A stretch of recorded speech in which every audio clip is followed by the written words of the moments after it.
মুসা আলাইহিস সালাম এক বদমাশকে শহর থেকে গাড় ধাক্কা দিয়ে বাহির করে দিয়েছে। কয়েকদিন পরে ওহী আসছে, মুসা আলাইহিস সালাম, আমার ওলি মারা গেছে, জানাজায় যে শরীক হবে জানাজা পড়াইতে হবে। তো মুসা আলাইহিস সালাম বলতেছে, আল্লাহ একা জানাজা পড়াবো কি কইরা, একা কি কইরা? তা আল্লাহ জোশে চলে আসছে যে মুসা, আমার বন্ধুর জানাজায় যে শরীক হবে আমি তার গুনাহ মাফ করব, আমি তার গুনাহ। এই সুযোগকে হাতছাড়া করে চলছে বনি ইসরাইল, যা দেখে জঙ্গলে পড়া আছে ওই পুরান বদমাশ যাকে মুসা আলাইহিস সালাম বাহির করে দিয়েছেন। আর বনি ইসরাইল ছিল একটু গারতেরা জাতি, গারতেরা, গারতেরা বুঝেন, রগ একটা বেকা আর কি।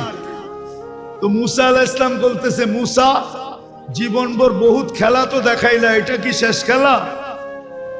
বদমাইশ আবার ওলি হইল কবে? হ্যাঁ, আর মুসা আলাইহিস সালাম কাকে জিজ্ঞাসা করবে? উনি ওহির অপেক্ষায় আছে। একটু পরে আল্লাহ ওহি পাঠাইছে, মুসা আলাইহিস সালাম ছিল তো বদমাশ সত্য, কিন্তু ফালাম্মা করুবাল মউত, আরবি শব্দগুলা কিন্তু ভালো মতে শুনেন। ফালাম্মা করুবাল মউত, যখন মউত একবারে সন্নিকটে চলে আসছে, রাআ ইয়ামিনা ওয়া শিমালা, ডাইনে দেখছে বামে দেখছে, আমামা ওয়া আরাআ, সামনে দেখছে পিছে দেখছে, করিবান ওয়া বাঈদা, কাছে দেখছে দূরে দেখছে, ফালাম ইয়াজিদ আহাদ, কাউকে পায় না মনের কথা বলার জন্য। ফালাম্মা রাআল উফুক,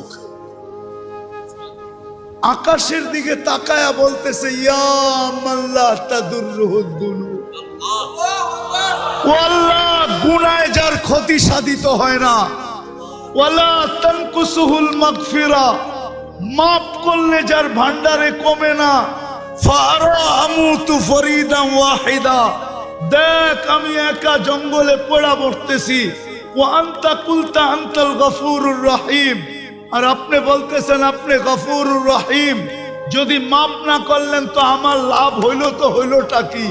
আপনার এই নাম দিয়ে আমার কি লাভ হইল? আল্লাহ বলতেছে, মুসা ইসআল বনি ইসরাইল মাযা উজিব, ও মুসা তুমি বনি ইসরাইলকে জিজ্ঞেস করো আলাইহিস সালাম আমি কি জবাব দিব। তো বনি ইসরাইল চিৎকার দিয়া বলতেছে, সাদাকতা ইয়া রাব্বা, রব আপনার সিদ্ধান্ত সঠিক। এই কথা বলার পরে আপনার জবাব তো এটাই আসে যে আমি মাফ করে দিলাম। আজকের রাত্র হলো ওই রাত্র, শুধু ঘোরাঘুরির রাত্র না। একটা কোনায় বসেন, নির্জনে একা একা বসো। যুবক, তোমার যৌবন বড় দামি, আমি তোমাদের পায়ে হাত দিতেছি। আমি জানি তোমাদের যৌবন কত দামি, তোমরা আল্লাহর কাছে কত দামি হইতে পারো আমি জানি। ওই সময় আমার হাতে নাই, নাহলে আমি তোমাকে একটা একটা দেখাইতে পারি যে তুমি আল্লাহর কাছে কত দামি হইতে পারো। একটা শুধু দেখাই, একটা, তুমি অতটুক দামি হইতে পারো যে আল্লাহ তোমাকে দেখাবে আর ফেরেশতাদেরকে ডাইকা বলবে, ইন্নী উবাহি বিহিল মালাইকা, এই যুবককে নিয়ে আমি তোমাদের উপরে গর্ব করি, গৌরব করি।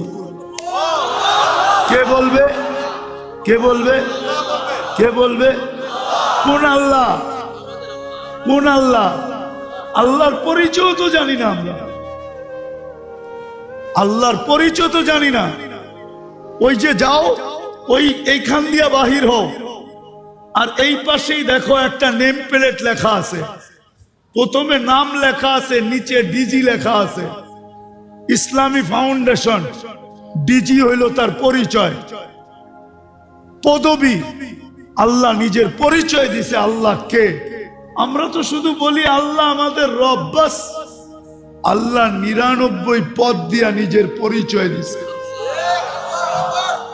নিজের আল্লাহ বলে আমার আল্লাহ নাম, কিন্তু আমার পরিচয় জানো আমি কি পদের মালিক?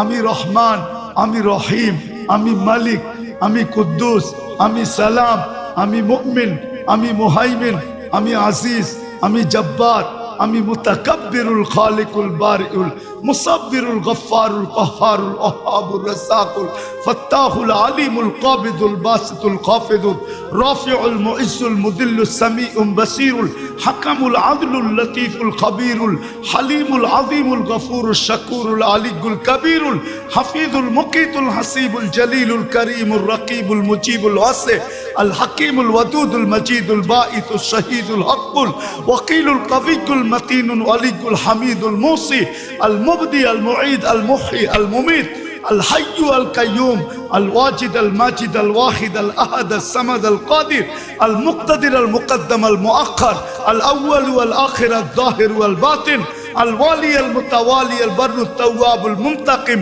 العفو الرؤوف مالك الملك ذا الجلال والإكرام المقسط والجامع والغني والمغني المانع الدار النافع النور الهادي البديع والباقي الوارث والرشيد الصبور জাল্লে জালালু আমি 99 পদের মালিক আল্লাহ।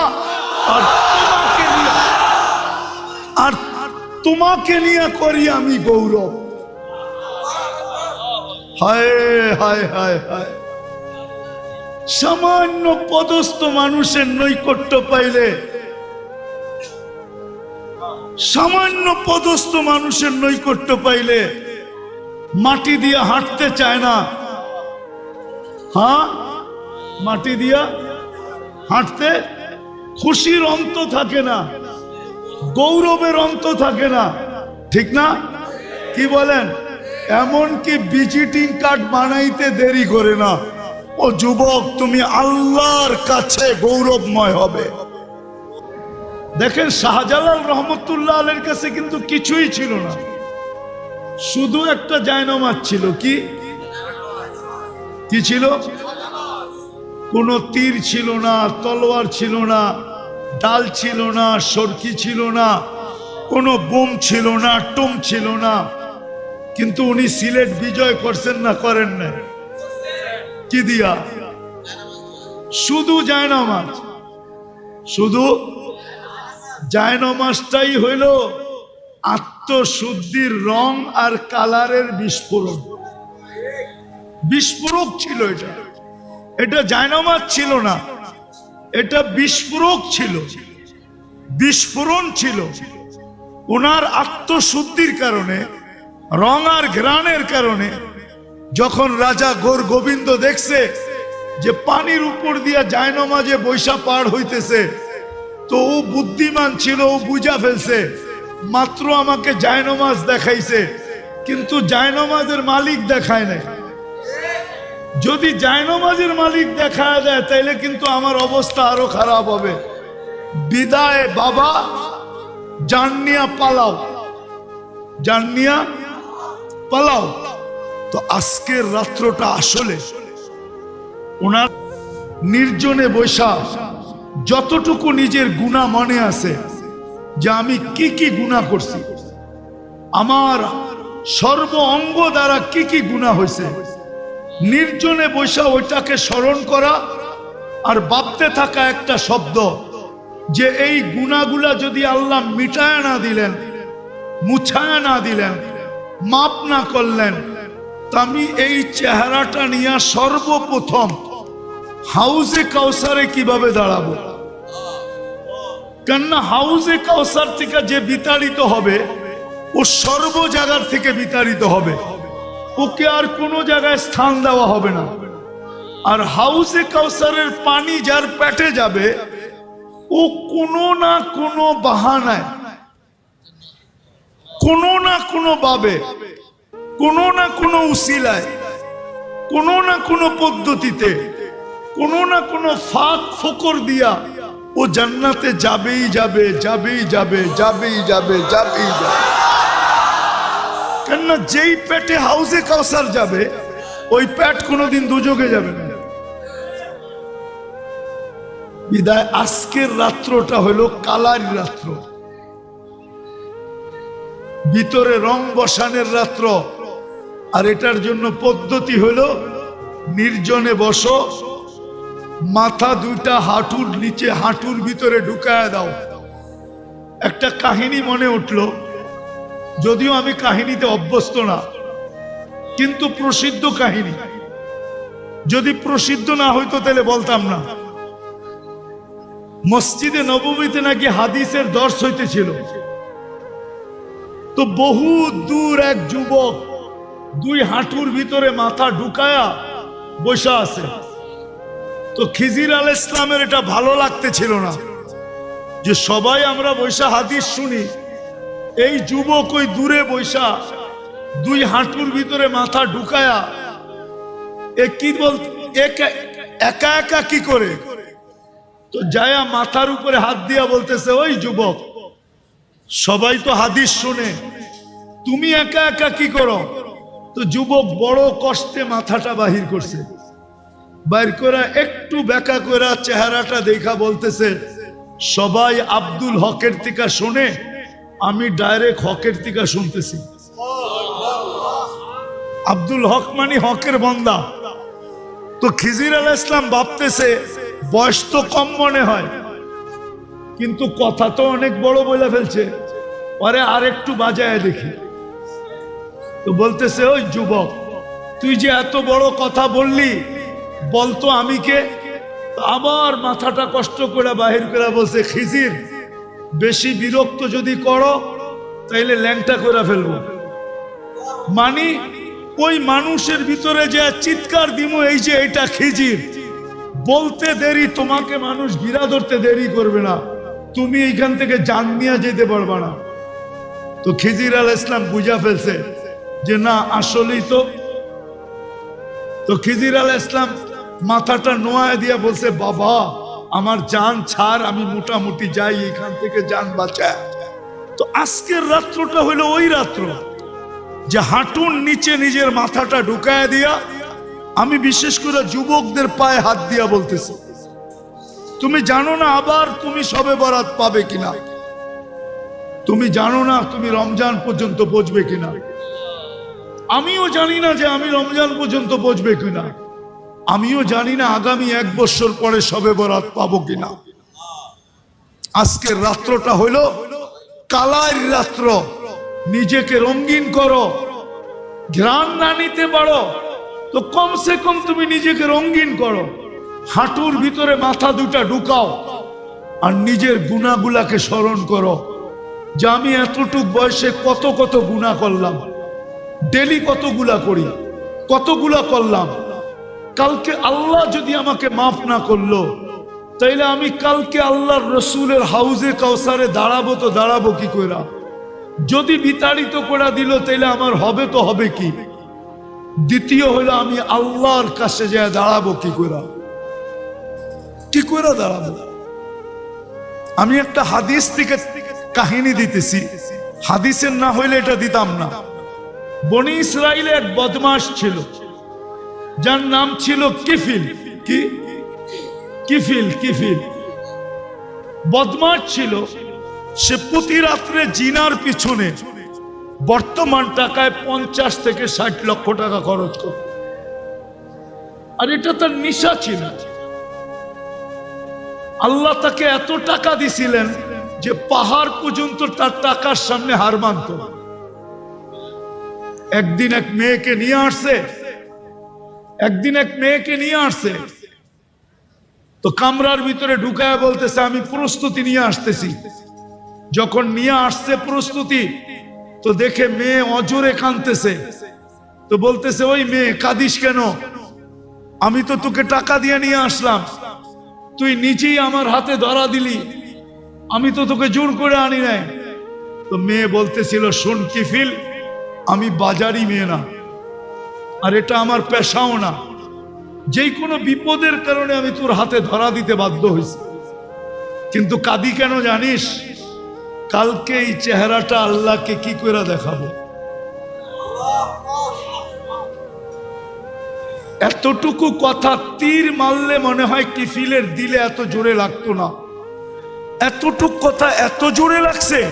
কিফিল একটা চিৎকার দিয়ে মাটিতে পড়ে গেছে, বলছে বোন একদিনে তোর এই অবস্থা, এখন পর্যন্ত কর্ম তো ঘটে নাই, নিয়ে আসছি বটে কর্ম তো ঘটে নাই, তাই তোর এই অবস্থা, কালকে আমার কি হবে? সে একটা চিৎকার দিয়ে মাটিতে পড়ে গেছে আর বলছে বোন তোর কথা তীরের চেয়ে বেশি আমার দিলে লাগছে, আমি হাত তো দূরের কথা তোর গায়ে আঙ্গুলও দিব না, টাকার থৈলি তোকে দিয়া দিলাম, কিন্তু একটা অনুরোধ করতে বলবো না। বলছে সেই অনুরোধ কি? বলছে তুই চোখের পানি দিয়ে আল্লাহকে একটু বলে দে না যে আল্লাহ যেন আমার তওবাটা কবুল করে। আমি তওবা করলাম। ওই রাত্রেই কিফিল মারা গেছেন। সোনালী অক্ষরে দরজায় লেখা উঠছে বা ওই জমানার নবীর কাছে পয়গাম আসছে, কদ গফার আল্লাহু লিকিফলিন, আল্লাহ কিফিলকে মাফ করে দিয়েছেন। আজকের রাত্রটা হলো ওই রঙিন করার রাত্র, নিজেকে রঙিন করার। কসম খোদা, হাঁটুর ভিতরে মাথা ঢুকাও আর ভাবতে থাকো কতটুকু গুনাহ হলো। হইতে পারে তিনটার যে কোনো একটা ঘটতে পারে তোমার সাথে। ভাবতে ভাবতে ভাবতে ভাবতে যে আমি কালকে আল্লাহ আল্লাহ রসুলকে এই চেহারাটা কি করে দেখাবো। হইতে পারে তোমার অগোচরে এখানে একটু পানিও জমতে পারে, হইতে পারে তোমার অগোচরে এক ফোঁটা পানি গাল পর্যন্ত আসতে পারে, হইতে পারে তোমার ভিতর থেকে একটা চিৎকার বাহির হইতে পারে যে আল্লাহ, আয় আল্লাহ, বরকতের রাত্রি, রহমতের রাত্রি, 13 নাম বিশিষ্ট রাত্রি, আয় আল্লাহ, আয় আল্লাহ, আপনি আমাকে মাফ। 7 কসমের পরে আল্লাহ বলছেন আমার কাছে তোমাদের কাছে যেরকম প্রথমে তালাশ করো, রঙও লাগবে গ্রাণও লাগবে, কিন্তু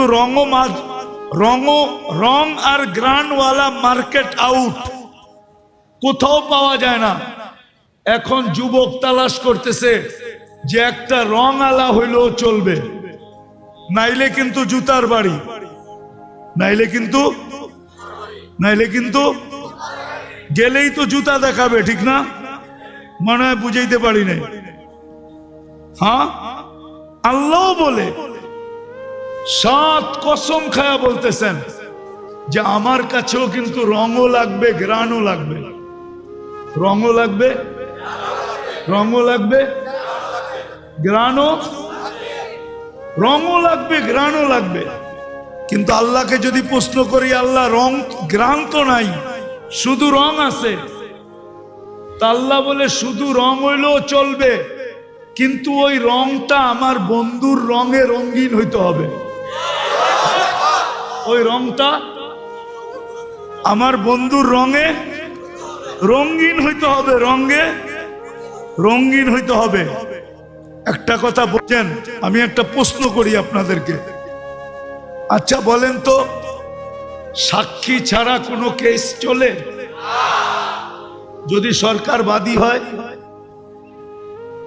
তারপরও লাগবে, সাক্ষী লাগবে। হ্যাঁ, যদি পুলিশ বাদী হয় লাগবে। তাহলে কিয়ামতের দিন তো আল্লাহ বিচার কার্য শুরু করবেন। কিয়ামতের মাঠে বিচার দিনের স্বামী আল্লাহ, ঠিক না? বিচার কাজ আল্লাহ পরিচালনা করবেন, ঠিক না? আল্লাহকে যদি প্রশ্ন করি, আল্লাহ সাক্ষী কে? আপনি যে বিচার কাজ করবেন, সাক্ষী কই?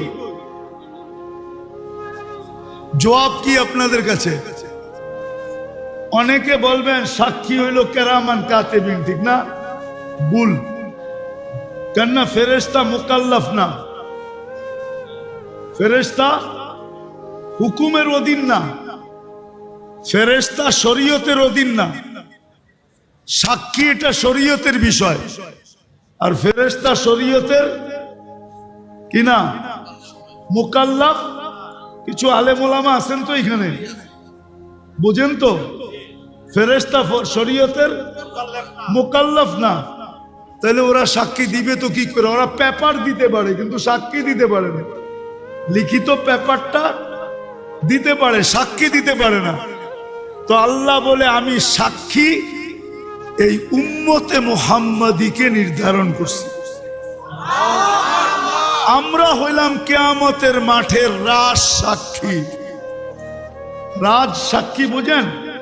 কিছু সাক্ষী থাকে বিলকুল গোপনীয়, এটাকে কি বলে? রাজ সাক্ষী। আমরা হইলাম ওই সাক্ষী। কোরআন বলতেছে সুহাদা আলান নাস, কিয়ামতের দিন আমি তোমাদেরকে সাক্ষী হিসাবে আমার পাশে দাঁড় করাবো।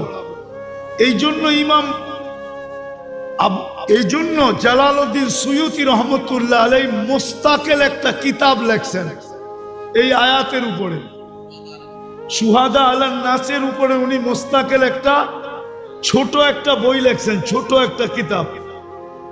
আপনাকে খুঁজে বের করতে হবে, কিন্তু আমি নাম দিব না, কেননা আমার এটা জীবনের সংগ্রহ, তো সারা দুনিয়া ঘুরা ঘুরে আমি এটা বাহির করছি। ইম্পসিবল। আপনি এখন আমার বিরুদ্ধে লিখতে থাকেন যত পারেন ফেসবুকে, কিন্তু আপনি যদি টুকান তাইলে পাবেন। আমার মতো ঘুরেন, টুকান পাবেন।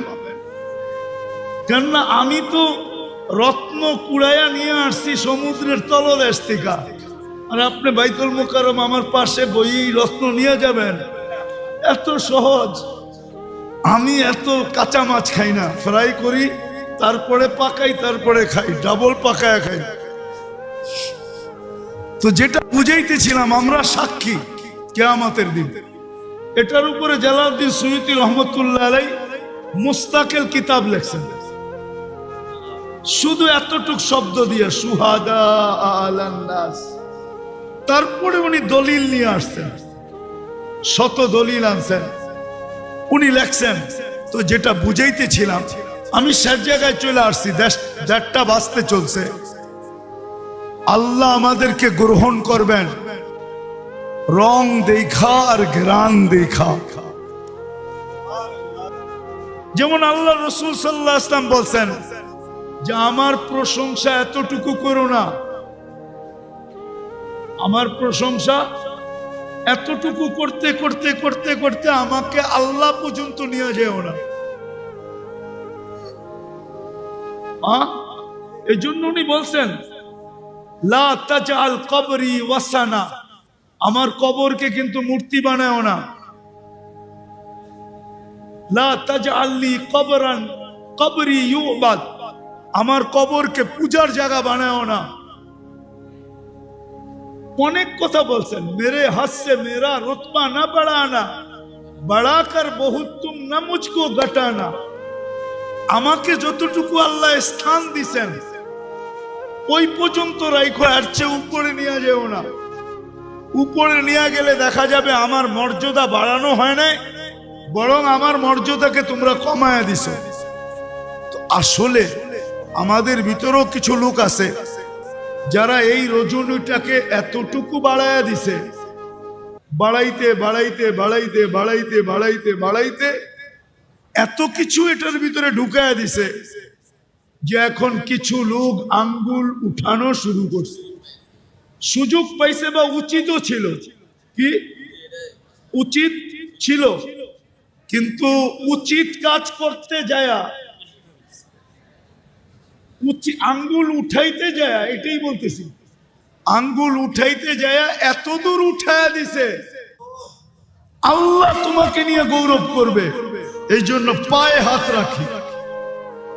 আসো আজকের রাত্রটা নির্জনে বসি, নিজের গুনাহগুলাকে স্মরণ করি, আর একটু ভাবতে থাকি যে কালকে এই চেহারাটা আল্লাহকে, আল্লাহ রসুলকে কি করে দেখাবো। হতে পারে তোমার দিলের ভিতরে একটা আঘাত লাগবে, চোখের কোনা দিয়ে এক ফোঁটা পানি গড়ায়া গাল পর্যন্ত আসতে দেরি। আমার বিশ্বাস তুমি আল্লাহর কাছে প্রিয় পাত্র হতে দেরি হবে না। আল্লাহ আমাদেরকে এতটুকু কথার উপরে আমল করার তৌফিক দান করেন। বালা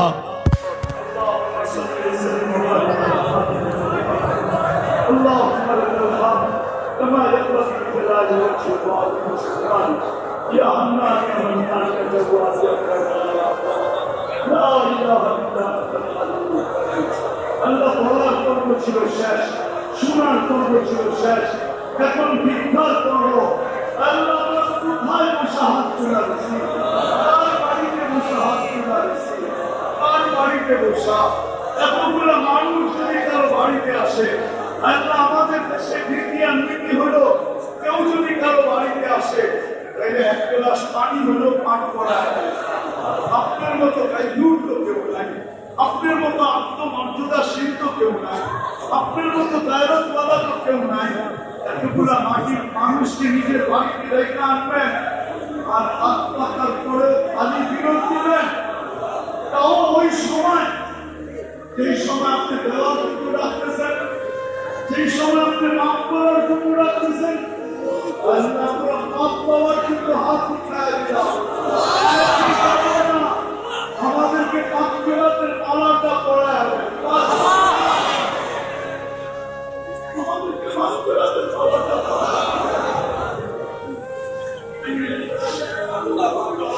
আজকে হাবিবের উম্মতকে মাফ করে দেন, আপনার বন্ধুর উম্মতকে মাফ করে দেন, আপনার হাবিবের উম্মতকে মাফ করে দেন, আল্লাহ পুরো উম্মতকে মাফ করে দেন, ইসলামের সাথে সাথে জিন্নাতকেও মাফ করে দেন, আল্লাহ সাদকেও মাফ করে দেন, মজলুমকেও মাফ করে দেন, প্রত্যেকটা উম্মতকে মাফ করে দেন। আয় আল্লাহ, যে নিজেকে উম্মত বইলা মনে মনে ভাবে, প্রকাশ করুক আর না করুক, ওকেও মাফ করা দেন।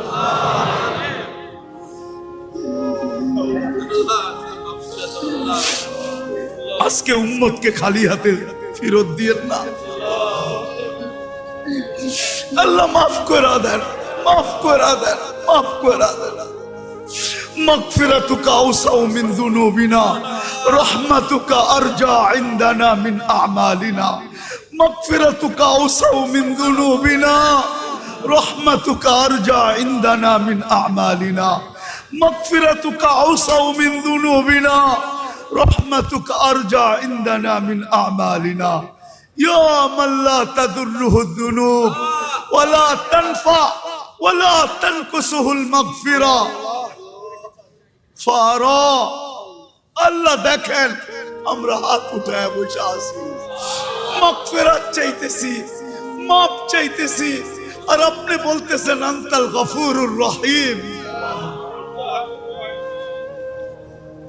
তাইলে আমাদের জন্য লাভ হবে তো হবেটা। সাথে সাথে সমস্ত মুর্দে গানকে মাফ করা দেন। এই মাটির নিচে উম্মতে মুহাম্মাদি যারা বরাবর ঈমান নিয়ে যারা শুয়ে আছে সবাইকে মাফ করা দেন। আয় আল্লাহ, আমাদের আত্মীয় স্বজন যারা কবরে শুয়ে আছে সবাইকে মাফ করা দেন।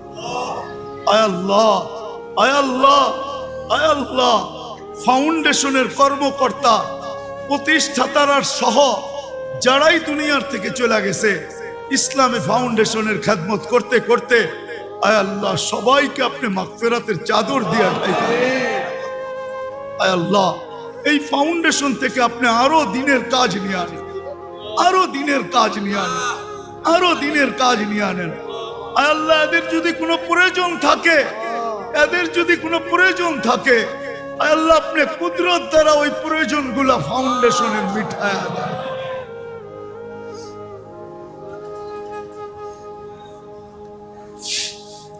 আল্লাহ, ফাউন্ডেশনের প্রতিষ্ঠাতা পরিষদ যারাই কবরে চলে গেছে, আয় আল্লাহ সবাইকে আপনি মাফ করে দেন। আল্লাহ আমাদের দেশটাকে আপনি সুরক্ষিত করেন, হেফাজত করেন, আর সর্ব ধরনের বিপর্যয়ের থেকে রক্ষা করেন, সমস্ত ধরনের বিপর্যয়ের থেকে রক্ষা করেন, সমস্ত ধরনের আসমানি জমিনি বালার থেকে হেফাজত করেন। সর্বশেষ আয় আল্লাহ আপনি ফিলিস্তিনকে জয়যুক্ত করেন।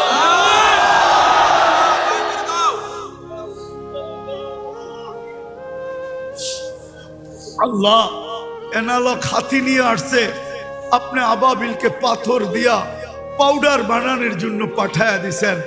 আজকে তো দুশ্মনরা ডিজিটাল হাতি নিয়ে আসছে।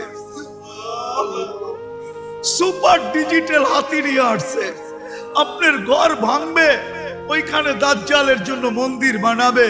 আয় আল্লাহ, আপনি কবে আবাবিলকে পাঠাবেন এই ডিজিটাল হাতিকে আবার একটু পাউডার বানায় দুনিয়াকে দেখায়? আমাদের গুনার দিকে দেখলে আপনি পাঠাবেন না জানি, কিন্তু আপনি আমাদের গুনার দিকে দেখেন না। আমরা আপনার বন্ধুর উম্মত, শুধু এতটুকু দেখেন। আমরা বিপদে পড়লে আপনার নাম নেই, আর কারো নাম নেই না। আমরা এখনো মনে প্রাণে বিশ্বাস করি মুহাম্মাদুর রাসূলুল্লাহ। এই দিকে তাকায় আপনি আবাবিলকে আবার পাথর দিয়া পাঠান। ফিলিস্তিনকে জয় যুক্ত করে দেন। যা চাইলাম তাও দেন, যা চাইতে পারলাম না তাও দেন। ওয়াসাল্লাল্লাহু তাআলা আলা খায়রি খালকিহি মুহাম্মাদ ওয়া আলিহি ওয়া সাহবিহি আজমাইন বিরহমাতিকা ইয়া আরহামার রাহিমিন। দয়া করে কেউ